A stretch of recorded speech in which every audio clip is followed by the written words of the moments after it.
Galicia somos nós somos historia. O alumnado de quinto de primaria imos representar un anaquiño desa historia no noso mural. Representamos o século XIX. Viaxamos logo ao século XIX. Atopadesvos coa reporteira Salva e Elsa, que emigramos a América no século XIX. Fomos alá xunto con outros tantos que marcharon para mellorar a súa situación económica. Xente traballadora e valente, algunha dela voltou con grandes riquezas. Somos Antón e Damián e imos vos falar de emigración. A emigración é a marcha das persoas dun lugar a outro que supón un cambio de residencia. Agora imos vos recitar un poema sobre a emigración. A emigración párteche o corazón. En barco, non en avión, é un cambio de nación. Ao chegar podes extrañar a túa casiña, o teu lar. Sempre che vai custar a túa terriña olvidar. E aínda que non poidas regresar, a túa familia vai chamar. E agora algo de publicidade. Vas emigrar ou non vas emigrar? Sexa do xeito que sexa, o aeroporto Rosalía de Castro tes que probar, que acaba de cambiar o seu nome. É nacional, saiu adiante, polo tanto, vaite a Alicante. Se vos queredes emigrar, teredes que ir a América. Se non tedes cartos, id a América.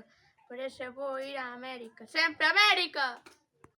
Relacionadas coa emigración temos as casas indianas e imos vos falar sobre elas. Verdade, Paula, que ti diso sabes moito? As casas indianas son casas que foron construídas por indianos, que veñen sendo persoas que marcharon como emigrantes para América. No século XIX volveron ricos. Escoitaches falar algunha vez das casas indianas?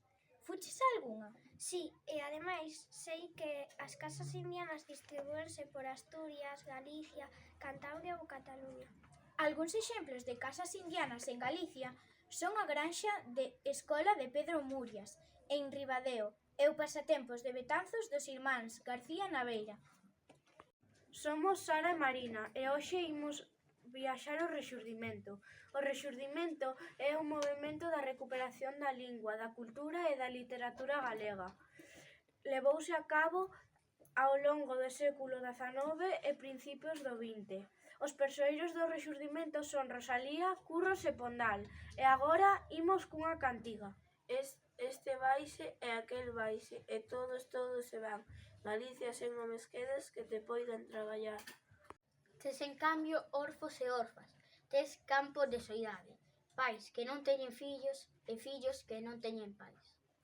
E tes corazóns que sufren, longas ausencias mortais, viúvas de vivos e mortos que ninguén consolarán. Algúnha adiviña? A ver, Alicia. Fun escritor, tamén o dos personaxes do Rexurdimento, e escribín o himno galego. Sabes quen é? É Curros. Non é Curros. Xa sei, é Pondal.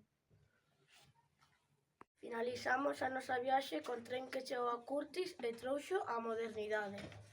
Chegou o tren a Curtis no ano 1875. A estación inaugurouse por Alfonso XII. Hoxe en día, na feira de 1900, lémbrase a chegada do tren a este municipio. E agora, con algo de publicidade. Agora que chegou o tren a Curtis e non tes que usar o coche, xa non tes que mirar a tensión. O tren é a túa salvación. Unha viaxe polo século XIX acabamos de facer. Emigración, rexurdimento e modernidade. Lembrade que Galicia fomos, somos e seremos sempre nós.